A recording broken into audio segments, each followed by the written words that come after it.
Bonjour à tous et bienvenue dans le pré-show de cette 3e semaine pour la première journée des LCS Europe en compagnie de Hailey et de Nono. Comment ça va, messieurs? Ça va, archi chaud.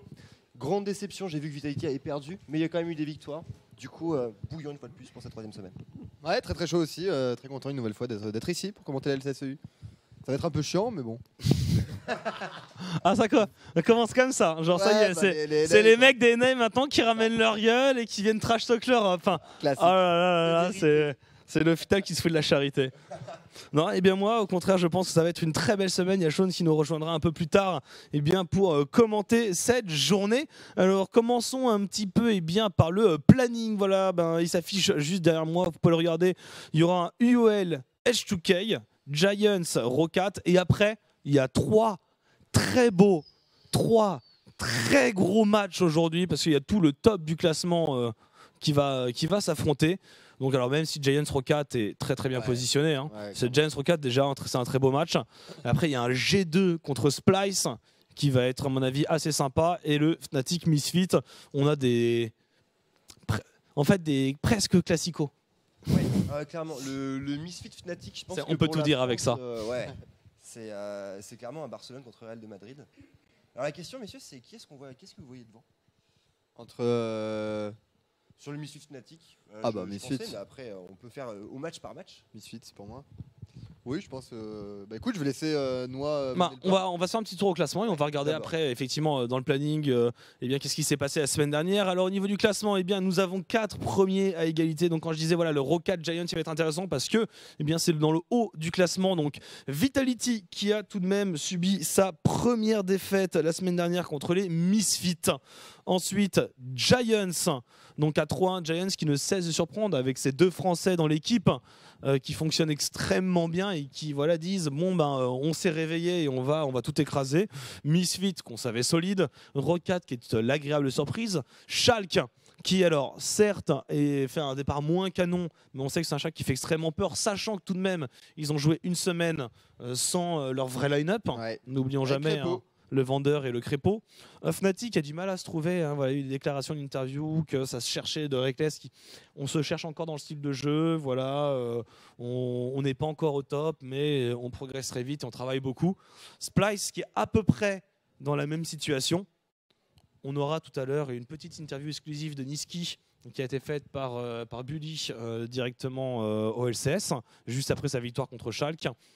G2 qui est la grande déception. G2 finalement un peu à l'image de TSM et de SKT.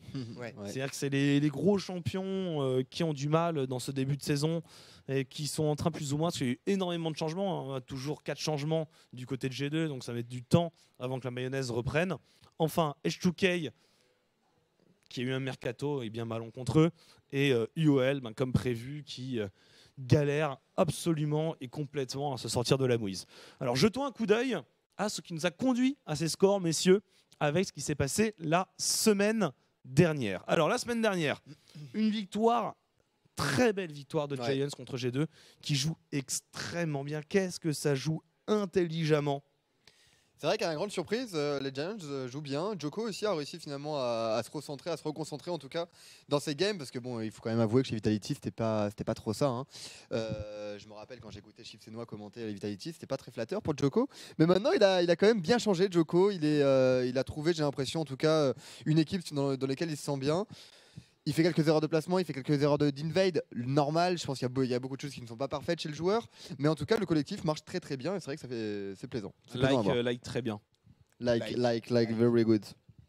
Alors Splice contre Rocat, donc 1-0 pour les Rocat, donc les Rocat pareil qui ont fait une belle performance, et les Splice qui galèrent tout de même à se mettre en place, c'est-à-dire que c'est un peu lent, il y a pas mal d'erreurs, ça a des early games peu concluant, ça a du mal, ça joue pas mal scaling et ça a du mal à arriver jusqu'au scaling en général du côté de Splice.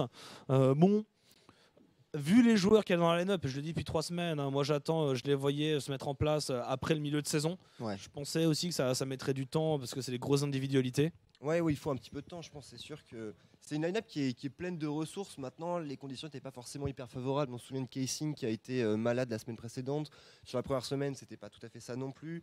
Pour Niski, il faut s'adapter à la bêta européenne, puisque quand tu sors de la meilleure ligue du monde, la transition est forcément un petit peu compliquée. Normal. Pour Xerxes, c'est un joueur qu'on a beaucoup encensé la saison dernière, mais c'est encore un joueur qui est pas arrivé à maturité. C'est un rookie encore, et on peut quasiment le considérer encore comme un rookie Xerxes. Il a pas joué Skarner là dans cette game d'ailleurs? Si. Je me rappelle plus. Alors attends, j'ai un doute, c'est sur cette game. Si, il me semble que c'est sur cette game-là, ouais. Et d'ailleurs, il y a eu 2 scanners qui ont été sortis cette Il journée. y a le Aucun Giants n'a contre gagné. G2, où il y a eu un scanner qui a été joué et qui n'a jamais marché, contre un Vegar qui a eu énormément de mal à s'imposer. Il n'arrivait jamais à arriver au corps à corps et ça n'a juste pas du tout marché. Avec Ok. les Giants, il y a eu pas mal, c'était une game avec pas mal d'erreurs, hein, mais avec les Giants qui avaient réussi à assez asphyxier les G2, notamment au niveau de la jungle et au niveau de la mid lane. Et après G2 a fait quelques erreurs avec pas la bonne compo et ils sont fait snowball.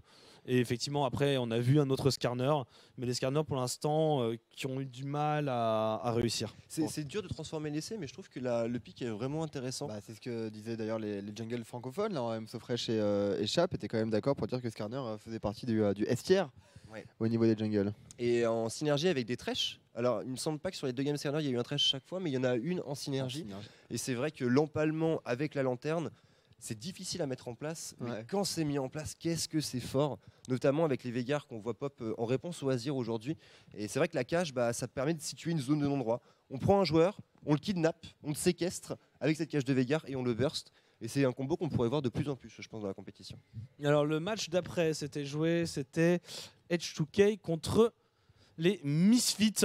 Bon ben les H2K, Smithy J, Santorin, ça convainc pas Ouais. encore. Après bon, on peut pas blâmer quelqu'un de perdre contre Misfits, qui est je pense une des équipes les plus fortes du moment, peut-être même l'équipe la plus forte du moment, je pense en Europe. Bon. Après, il n'empêche que les H2K, effectivement, c'est pas une équipe qui est vraiment excitante. Faut avouer, Santorin qui a quitté quand même la scène professionnelle depuis un certain temps, il a jamais vraiment été aussi incroyable. On se rappelle évidemment de son époque chez TSM, c'était catastrophique. Il n'a pas vraiment réussi à rebondir dessus. Donc là, évidemment, il y a un petit changement de son côté, mais c'est encore loin d'être ça. Smithy J, Kaedrel aussi, moi je trouve honnêtement que c'est pas un excellent midlaner, je trouve qu'il se fait dépasser finalement par beaucoup de midlaners actuellement en Europe. Donc c'est vrai qu'à partir de là, il faut quand même reconnaître que la terre européenne était riche en midlane.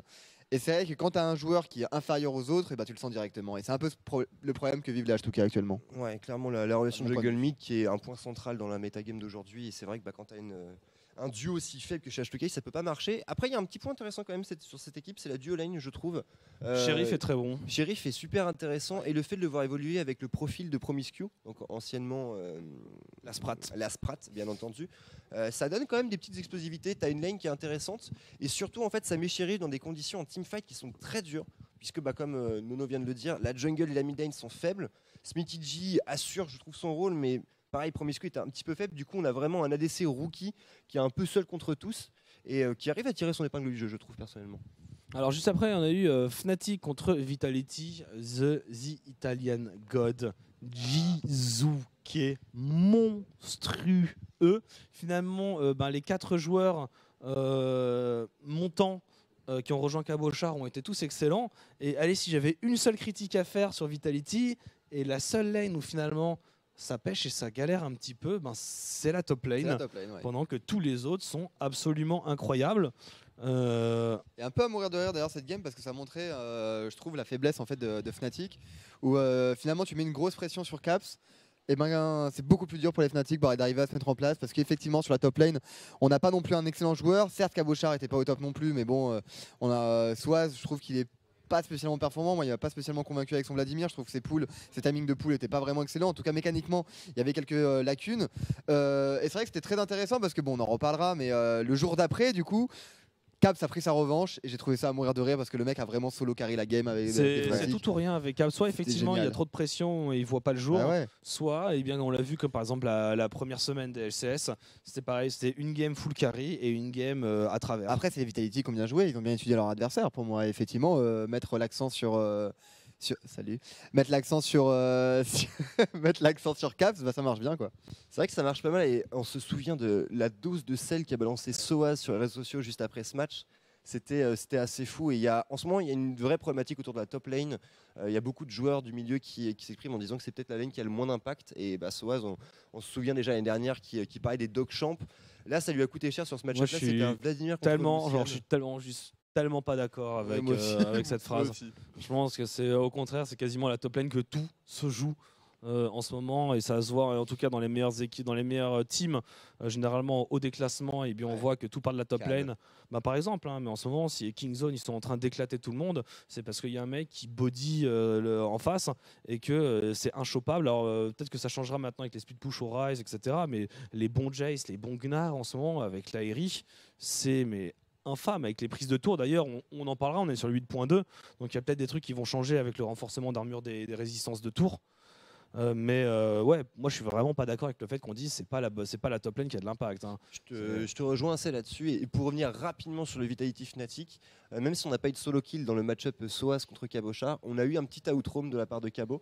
Et on sait qu'il y a une petite rivalité entre les deux joueurs. Et j'avoue que j'ai hâte de voir le match retour. Et j'aimerais bien voir les deux joueurs partir sur les champions à duel en fait, avec un match-up sur lequel on puisse avoir des solo kills pour savoir un petit peu plus lequel du vétéran ou du jeune joueur va prendre l'ascendant sur l'autre. Alors sinon il y a eu aussi un petit UOL Schalke où il y a eu 1-0 pour Schalke, il n'y a pas grand chose à dire mis à part que UOL pour l'instant est en dessous du niveau des LCS Europe en espérant qu'il remonte. Alors la deuxième journée pardon, on a commencé avec un Giants H2K. J'ai l'impression de me répéter, mais pour H2K et UOL ils ont pas les joueurs, ils n'ont pas encore la coordination. Ça va mettre beaucoup de temps, ils mettent beaucoup de temps à se mettre en place, je pense qu'ils vont en prendre beaucoup. Et en fait, malheureusement, c'est même pas des équipes qui profitent du mercato parce qu'elles aussi ont été gravement touchées. Ouais. Encore une équipe de bas de tableau qui reste stable peut profiter d'un début de saison avantageux en termes de mercato, en termes de changement pour essayer de gratter des points et de bien se positionner. Ce qui est beaucoup plus dur au Summer Split. Mais là, en fait, à partir du moment où eux aussi ont changé massivement quasiment tous leurs joueurs, voire même tous leurs joueurs en fait. Ouais, tous leurs joueurs. Et ils sont encore moins stables que les autres et en plus avec des joueurs de plus petit calibre qui n'ont jamais mis un pied en LCS et généralement sans cadre pour les accompagner. Ça fait beaucoup de choses qui font que oui, le début de saison est compliqué. Après, je trouve que le début de saison est un peu compliqué finalement pour beaucoup d'équipes. Je trouve ça finalement un petit peu inquiétant parce que le niveau de jeu finalement qui est affiché en LCS Europe, dites-moi si je me trompe, sauf certaines équipes, est quand même assez moyen. Et c'est vrai qu'il y a des équipes qui performent alors que des équipes qu'on n'attendait pas du tout. Je pense que la plupart d'entre nous sont surpris finalement des résultats de différentes équipes. Et moi, c'était Giants surtout en fait. Ouais. Et même Vitality. Rocket Giants et Vitality. Ouais. Et c'est vrai que moi je trouve ça un peu surprenant quoi. Je sais pas si c'est inquiétant. En tout cas, j'ai hâte de voir du coup ce que ça va proposer dans les prochaines semaines et surtout à l'international. Mais je suis curieux, je suis très curieux en fait. Il faut garder à l'esprit un point important sur le début de cette saison 8, c'est que le changement sur les runes a refondu vraiment en partant des racines du jeu, tout simplement le jeu compétitif. Et que pour l'instant, un point qui est quand même assez important à comprendre sur le classement européen et sur tous les classements d'ailleurs sur la Ligue première, c'est que la capacité des coaching staff à s'adapter à ces nouvelles méta, sur lesquelles pour l'instant on a assez peu d'échantillons. Il n'y a pas de problème en Corée. C'est la Corée, c'est ce qui fait. Sauf pour SKT. C'est ce qui fait l'apanage de cette ligue, bien entendu. Il faut laisser encore un petit peu de temps, et c'est là que je te rejoins moi sur le profil des H2K et des UOL qui sont vraiment dans la panade, puisqu'il y a des joueurs faibles et il y a un coaching staff qui faiblit par rapport aux autres pour comprendre le jeu.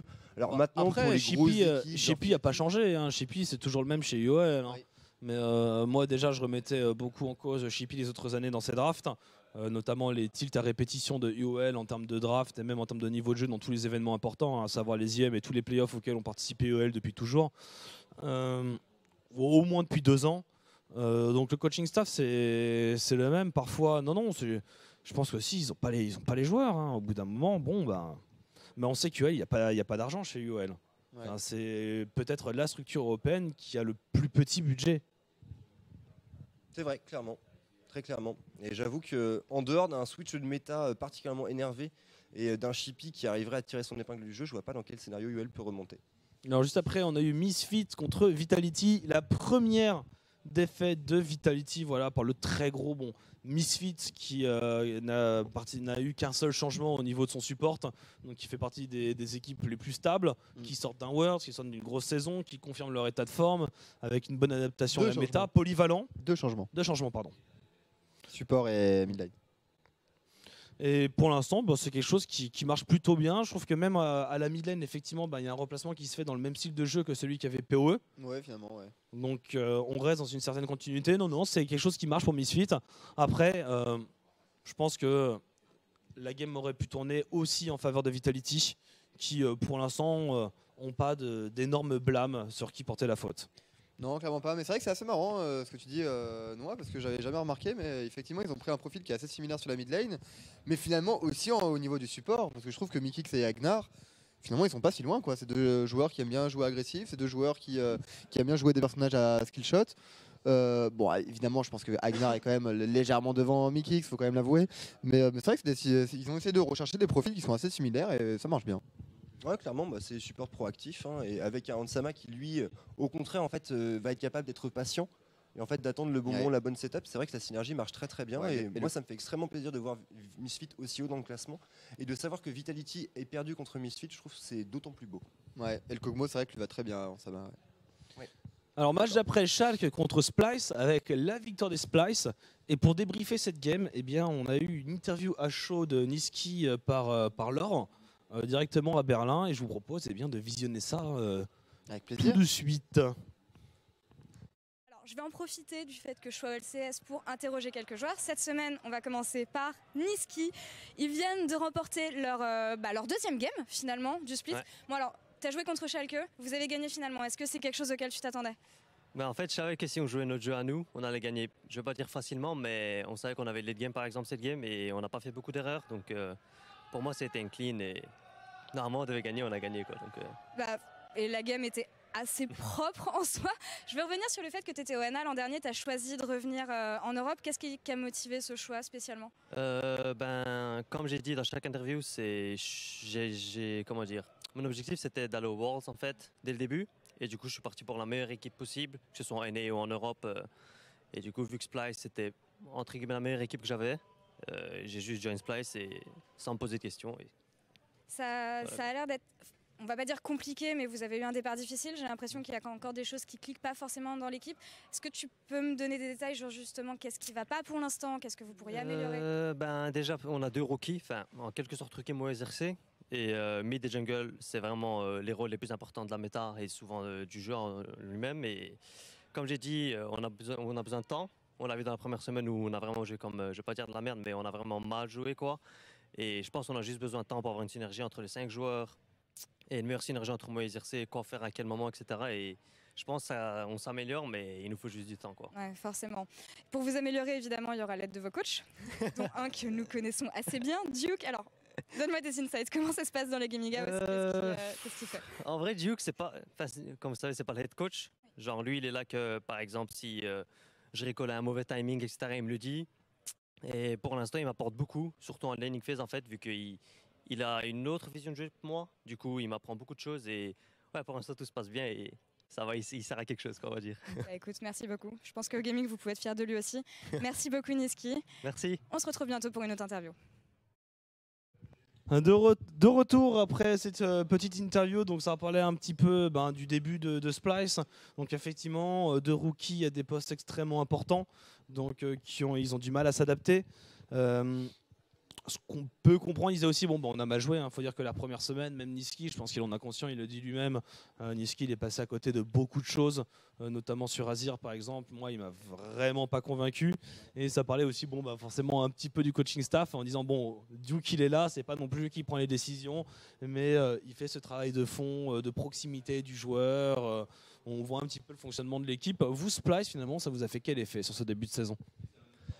Pour moi, c'est assez prometteur. En réalité, je suis assez d'accord avec toi sur le fait qu'il faut encore un petit peu de temps. En fait, ils me font penser à LDLC sur la scène française avec l'arrivée d'Yellowstar, à savoir un coaching staff qui est très rigoureux, très rigoureux. Donc, à savoir que c'est Peter Dunn qui s'occupe de Splyce actuellement et qui veut imposer en fait des limites et un fonctionnement qui est peut-être un petit peu exigeant. Il faut du temps pour que ça se mette en place. L'équipe elle est encore jeune, même si Niski a maintenant quand même pas mal d'expérience. Il faut reconnaître que c'est un joueur qui n'a qu'une année à son actif en fait, pour le moment. Donc c'est une équipe en devenir. J'attends le milieu de saison pour vraiment être capable de les juger. Et une fois de plus, pour moi, ça prend le bon chemin. Ouais, c'est vrai que c'est étonnant. Splyce, même au dos amené, je trouve qu'il n'a pas été si convaincant que ça. alors c'est quand même l'un des meilleurs top laners, je pense, présents sur le sol européen. Au niveau de la jungle, Xerxes, moi c'est vrai que c'est un joueur qui m'impressionne particulièrement, mais je sais qu'il a quelques lacunes au niveau des pics, même si je trouve que la méta en fait lui va assez bien. La méta actuelle. Oui, clairement. Donc c'est vrai que c'est assez étonnant de la part des Splice. Bon voilà, c'est peut-être le temps de se mettre en place, le temps qu'ils arrivent à trouver une synergie entre eux, le temps qu'ils arrivent à réparer quelques erreurs et surtout à peut-être essayer de dynamiser un petit peu leur jeu. Je pense que c'est le plus important en fait maintenant, c'est qu'il y a beaucoup d'équipes qui jouent de manière extrêmement passive parce qu'ils ont vu dans d'autres continents, notamment en Corée, que ça se... Enfin, continent. Région, ça marche le aussi. continent, ça C'est en marche, Asie, c'est un Ouais, autre continent. continent, ça marche. Dans le continent, effectivement, que ça marche autrement et donc du coup, ils ont voulu s'adapter à ce style sans respecter pour autant toutes les synergies qu'il y a en fait derrière. Et c'est vrai que maintenant, on a des styles de jeu qui sont peut-être un peu trop passifs, alors que finalement, il y a des équipes qui pourraient apprendre le profil des équipes agressives, mais qui ne le tentent pas, quoi, par peur de faire des fails. Et ça, je trouve ça un peu dommage. Et je pense que notamment les Splice en fait font partie de cette catégorie d'équipes qui peut jouer agressif, mais qui ne le fait pas parce que l'ambiance générale te pousse à jouer un peu passif. Ils ont du mal, mais je suis assez d'accord aussi pour dire que actuellement, les équipes qui sont le mieux classées mondialement par région, c'est que des équipes qui jouent de la lane pressure. Ouais. Et c'est d'ailleurs. C'est aussi le patch 8.2, on va voir si ça va changer quelque chose parce que c'est prise de tour rapidement en duo, des match-ups très agressifs au top, du push sur la mid lane, des junglers plutôt assassins avec beaucoup de bans sur tout ce qui est tanky pour éviter que l'équipe en face puisse atteindre son scaling. On vire tous les tanks et on prend que du dégât. Et on le voit chez KT, on le voit chez Kingzone, on le voit chez EcoFox. C'est que des équipes qui, à 20 minutes de jeu, si elles font pas d'erreur, ont plié la game. Et effectivement, je pense que les équipes vont devoir s'adapter, ils vont devoir apprendre à jouer ça très rapidement, et tant mieux, et que celles qui n'arriveront pas resteront bloquées en bas du classement parce qu'elles vont se faire fumer. Et après, malheureusement, je pense que Splice, dans Splice, si on regarde plutôt dans le style de jeu, j'ai l'impression que c'est, même si les joueurs ont changé, que le coaching staff a changé, qu'il y a une sorte de fantôme qui est là et qui te dit ouais mais avance, Splice, ils n'ont jamais non plus joué extrêmement agressif. Ils ont toujours aimé jouer méta. Ouais. Et tout de même, sans être particulièrement scaling, tout de même prendre leur temps et bien respecter des pics de puissance. Et ils jouaient bien. Aucune critique de ça. Mais on a l'impression qu'il y a un peu ce truc qui est resté et qu'ils ont du mal à faire ce changement. Ouais, après c'est vrai que je trouve que j'ai l'impression que c'est propre à quand même beaucoup d'équipes européennes. Moi c'est vrai que l'équipe qui m'a le plus impressionné en Europe quand elle était arrivée c'était Misfit. Je sais pas si vous vous rappelez au début de Misfit, les 2 premières semaines de Misfit c'était incroyable. Ils tentaient des dives au level 1 et tout, c'était à mourir de rire moi je trouvais. Et après finalement ils se sont vite entre guillemets disciplinés où ils ont arrêté en fait de jouer aussi agressif parce qu'ils ont juste calqué en fait le modèle des autres équipes. Et ça, c'est vrai que je trouve ça un petit peu dommage. Maintenant, à voir effectivement comment ça va évoluer, et je souhaite que les équipes arrivent à trouver leur style, quoi. Alors, parlons un peu du patch, puisque effectivement, c'était la semaine dernière, la dernière semaine du 8.1. On passe en 8.2 pour l'Europe et pour les NA. Alors, concrètement, qu'est-ce que ça va changer? Alors, en termes général sur la carte, donc il y a l'augmentation des tours. Armure et résistance dans les 5-6 premières minutes et après la montée naturelle de l'armure et la résistance magique qui diminue un petit peu pour compenser, mais c'était donc pour but pour Riot parce qu'ils avaient vu avec toute l'augmentation avec les runes, la démolition, etc. Ils ont justifié que les tours tombaient maintenant trop vite et que la phase de lane se terminait trop vite. Est-ce que concrètement ça va changer quelque chose? Est-ce que on peut encore avoir des AD carry qui reviennent avec de la téléportation et qui mettent tellement de pression qu'elles prennent des tours très rapidement, ou ça devrait s'effacer? Donc j'ai pas tout entendu au niveau des changements. C'est quoi? C'est pour augmentation flat de l'armure et la résistance magie. J'ai cru comprendre aussi que le grimoire déchaîné allait être nerf. Donc il passait de 35% je crois de réduction à 20% ou à 10%. De 25 à... De 25, ouais, je dis n'importe quoi alors. Quelque chose comme ça. Non, c'est un peu plus je pense. Il y a un ajustement. Enfin, bref, c'est un peu plus. Ouais. Mais ouais, ça effectivement ça a changé beaucoup de choses. En fait c'est marrant parce que je trouve qu'il n'y a pas beaucoup d'équipes finalement qui exploitent le grimoire déchaîné. Si ce n'est en NA, du côté des Cloud9. Et c'est peut-être l'équipe qui utilise le plus Grimoire déchaîné. D'ailleurs, c'est à mourir de rire de voir les Cloud9 jouer parce que je trouve qu'ils ont apporté, après je connais pas trop la Corée malheureusement, parce qu'ils ont apporté un style de jeu finalement qui est assez atypique où ils jouent en fait Grimoire déchaîné sur absolument tous les carry AD, que ce soit des Kalista, que ce soit des Xayah, que ce soit des... Enfin bref, absolument tous les carry AD. Et sur les supports. Et sur les supports, et c'est vrai qu'ils ont une stratégie pour arriver à récupérer les tours qui est très bonne. Maintenant, le grimoire déchaîné, effectivement, le nerf du grimoire déchaîné va forcément amener un changement au niveau des rôles de carry AD, et donc du coup va forcément amener un ralentissement des games et du coup la récupération des tours.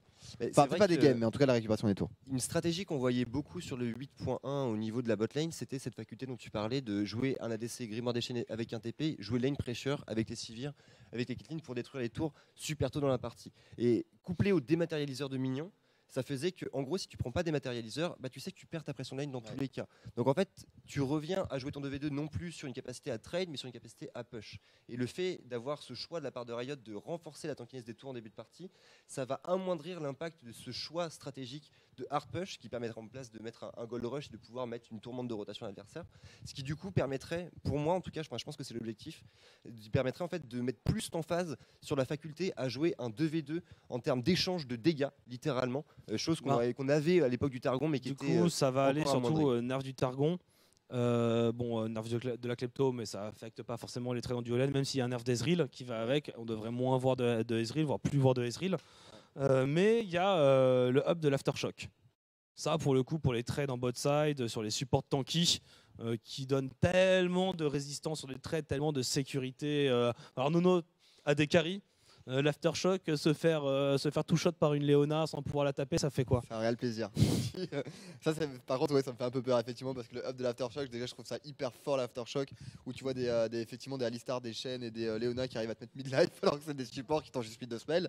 Mais donc, ça va être très très embêtant. Après, à voir ce que ça va créer, mais du coup j'ai peur une nouvelle fois par contre que ça recule les autres supports quoi. Quel est l'intérêt de prendre un support genre Janna Lulu quand tu prends un Alistar qui peut tuer un carry AD solo? L'optimisation glaciale, on en voit pop un petit peu par-ci par-là, éventuellement. Mais bon, je pense effectivement que le support tanky est roi. Ah ouais. Effectivement, sachant que pour moi le point le plus important sur l'Aftershock c'est l'augmentation de tanking que propose la rune en termes d'armure et de RM. On en a beaucoup parlé hier. Retrouver à Sandra Source magie d'armure qui pop de nulle part sur les premiers niveaux, c'est débile. Pour moi, ça va avoir deux impacts dans la méta. Le premier, c'est qu'au niveau du bot side, ça devrait justement renforcer les supports utilitaires qui vont permettre de kite tous ces supports tanks et refuser en fait les trades que je pense au Lulu, au Janna par rapport au Léona et au Alistar. Puisque sur le triangle du bot side, les supports utilitaires contre les supports mêlés qui contre les supports à dégâts, typiques Brand, Vel'Koz, etc. Et ça pourrait mettre en place une méta bruiser sur la top lane. Sur tous les personnages qui accumulent énormément de points de vie, on pense à Jax qu'on a beaucoup vu par exemple dernièrement au niveau de la jungle, en full tank avec une optimisation avec beaucoup d'HP, le Cinderell qui est la Warmog, tout ce qui va être Irelia, les Kled, pourquoi pas même des Warwick, ce genre de choses. Pour moi, on devrait basculer sur ce genre de méta. Je sais pas trop par contre au niveau des supports. Hein. S'ils vont vraiment essayer de jouer des supports utilitaires pour arriver à tenir compte des supports. Parce que maintenant ils font tellement de dégâts que même en fait un support qui. Même un Rakan maintenant ça t'arrache en fait. Si t'as une erreur de placement, peu importe le support, Lulu, Janna et quoi, tu te fais directement sanctionner. Sauf évidemment si t'es excellent mécaniquement et que t'arrives à cancel par exemple avec la tornade de Janna. On a vu des Taken Shuffer Burst donc ouais. Maintenant je n'attends plus de rien. Ouais, non, mais c'est super fort. Et par contre, ce que ça peut encourager, c'est les bons supports vont commencer à roam.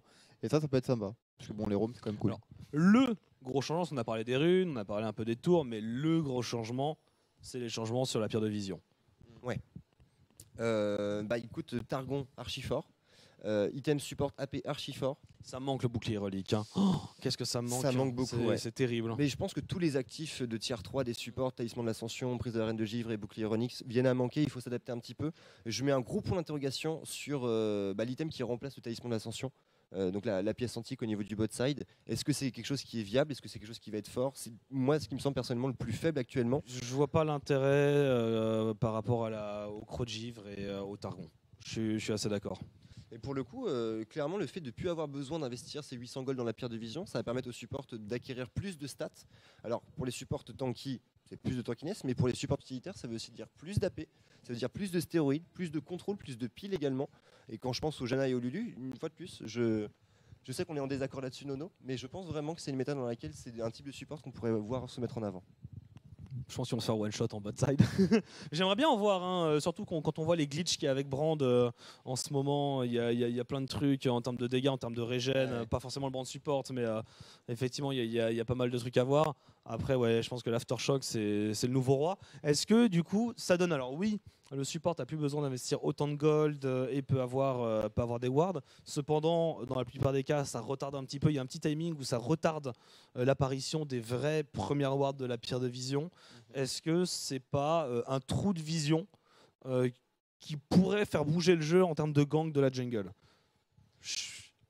Ouais, Après, je suis même pas sûr parce qu'il y a tellement de wards. Ouais. Voilà, maintenant, dans le jeu, il y a tellement de wards que sans compter en fait les wards zombies, etc. qui pop en fait et qui te donnent une ward pendant 5 minutes ou 6 minutes. Enfin bref. Donc ouais, non, je pense que ça va pas forcément dynamiser le jeu au niveau de l'invade, des jungles, etc. Mais comme a dit Ellie, oui, moins de gold à dépenser pour arriver à récupérer des items qui te permettent pas de faire des dégâts ou qui te permettent pas d'être vraiment plus tanky parce que bon, la Sidestone finalement c'est dérisoire, hein, ça apporte des HP certes, mais bon, ça t'apporte pas de l'armure ni de la MR. Donc ça peut être intéressant de voir des synergies effectivement se créer, notamment avec l'Aftershock. Je pense que ça va surtout créer des énormes synergies entre, désolé je te rejoins pas là-dessus, mais ça va créer beaucoup de synergies entre des champions Aftershock avec un autre jungle. Le Kalista Léona, enfin Kalista c'est must ban, je pense. Ouais. Absolument pas le droit de la laisser.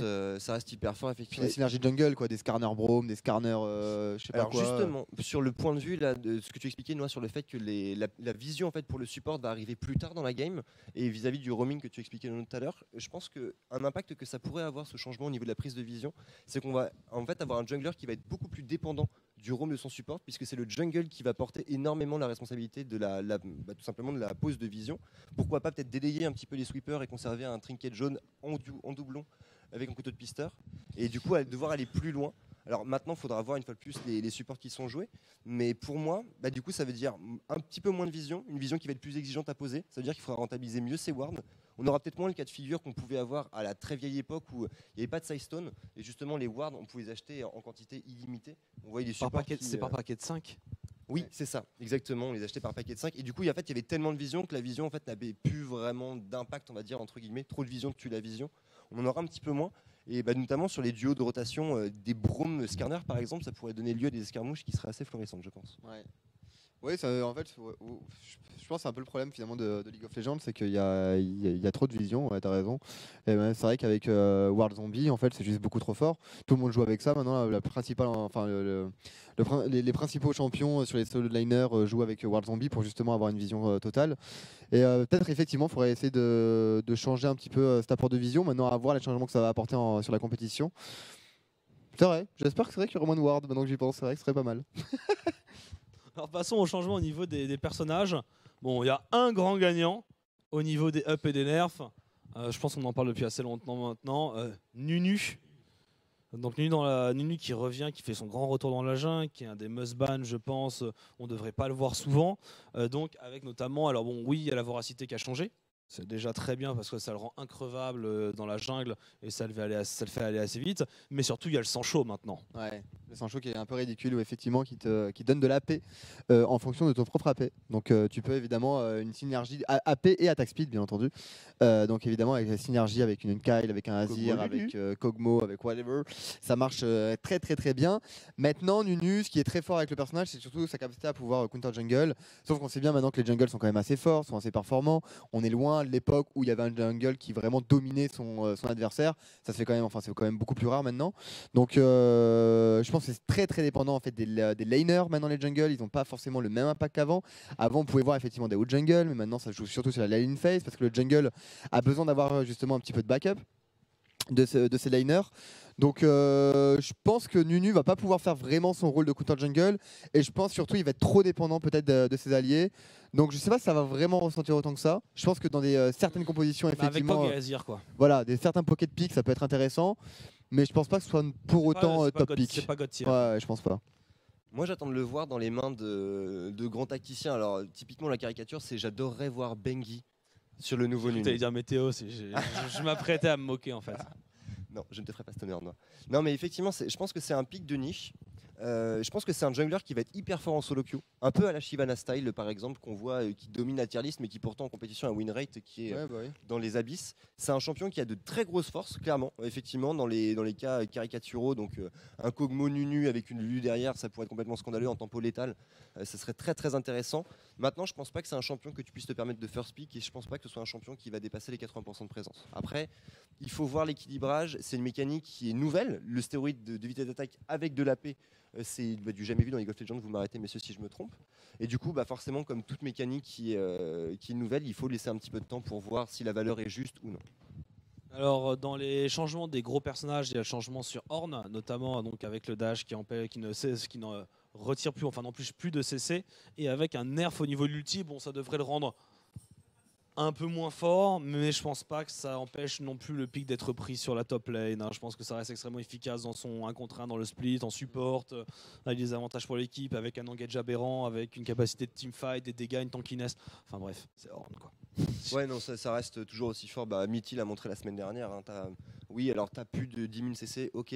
T'as moins de dégâts sur ton ulti, t'as plus de CD, ok. N'empêche que si t'es capable de claquer un flash E et de mettre 3 joueurs dans les airs, t'as quand même carré ton teamfight. Donc effectivement, pour moi, ça reste un tank qui est très très fort. Maintenant, à voir au niveau des changements de la méta top lane. On l'a vu beaucoup évoluer contre d'autres tanks. C'est vrai que ça marche assez bien. Maintenant, contre des duellistes, je suis assez curieux de voir ce que ça pourra proposer. Ouais, je pense que ça reste un safe pick. Au pire, ça se jouera toujours en support, surtout en ce moment, je pense, avec la folie qu'il y a sur les supports tanky. Nerf de Malzahar au niveau du cooldown de la pointe du néant. C'est mérité. Bon, oui, c'est mérité. Ça ne changera pas non plus grand-chose, sachant que c'est le même cooldown. C'est là où c'est vraiment important, c'est je dirais sur le late avec les 45% de CDR, où là, ça devenait un petit peu subtil, ça faisait un ulti à 40 secondes. Ça ne changera rien à ce niveau-là. Pour le mid, pardon, excuse-moi, vas-y. Non, moi je pense que ça va rien changer puisque finalement Malzahar on l'utilise surtout pour arriver à mettre une pression sur une lane et à push, je l'ai dit du coup tout à l'heure, dans les jungles en fait ce que tu recherches c'est surtout d'avoir une domination au niveau de tes laners pour justement pouvoir mener la charge et mener l'invade. Donc en l'occurrence Malzahar va toujours servir au même principe, c'est-à-dire push la lane le plus rapidement possible et permettre à ton jungle, si jamais il est agressif, par exemple un pick Nunu, de pouvoir partir en cooldown jungle. Ouais, c'est vrai. Alors c'est vrai que pour le late ça va pas changer grand-chose et c'est l'une des très très grosses forces de Malzahar aujourd'hui. C'est aussi pour ça qu'il est mis en avant, pour sa capacité de scaling. Maintenant sur le mid-game et sur la fin d'early, on parlait beaucoup de rotation, d'escarmouche, pourquoi pas des duos de roaming avec le support.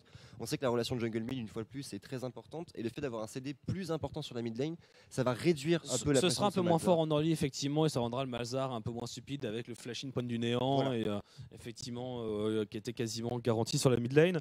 Alors, au niveau des AD carry, on a 2 nerfs, un up, finalement, on a un nerf de Vayne.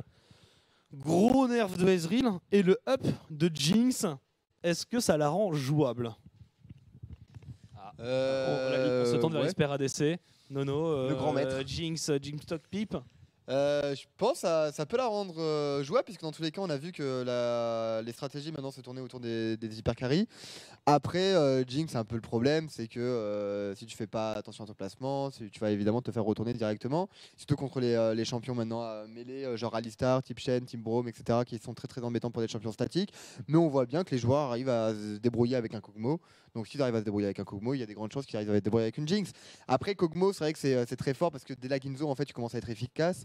Jinx, le problème, c'est que tu as besoin de 3 items. Ça joue sur les objets Hazel, Ouais. c'est IE, Static Rapid Fire, Runan.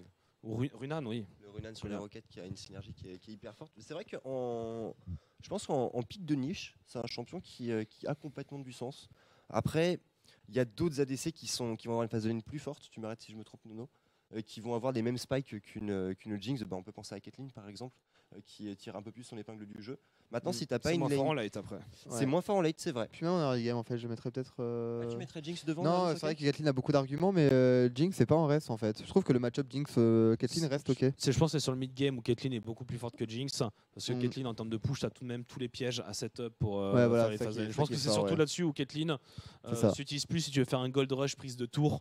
Là où Jinx, tu vas aller chercher juste un scaling late game. Ouais. Par exemple, le Jinx Nunu, vu que maintenant le passif permet de te décap en termes de vitesse d'attaque, Ouais. le Jinx Nunu avec un Azir sur la mid lane est peut-être pas idiot à mon sens. Après, faut-il proc le passif quoi. Oui, C'est le problème. Oui. Ouais. Bon, bah tu mets une Zoé et puis voilà, allez, c'est parti. D'ailleurs, petit nerf de Zoé au passage. Ouais. Ouais, bon, mais arrêtez aussi. Hein. Je pense que Zoé, c'est un peu trop fort. Ouais, effectivement, c'est un champion qui fait peur. Après, on a vu que c'est un champion qui n'était pas imba non plus. Il y a des réponses. C'est extrêmement puissant en early, en mid game. En late, ça reste efficace sur sa capacité de pick-up, mais c'est pas incontrable. Pour moi, Azir, par exemple, reste une plus grosse menace que Zoé. Alors Rise aussi, qui est peut-être l'un des changements les plus importants sur ce patch. C'est pas celui-là, c'est le 8.3, Ouais. la Ah, pardon, stopwatch. oui, C'est ok, pas. Non, on va encore On va encore avoir des Rise. On va encore avoir des Rise, stopwatch, elite royage, disengage, yololo, full speed push. Hein.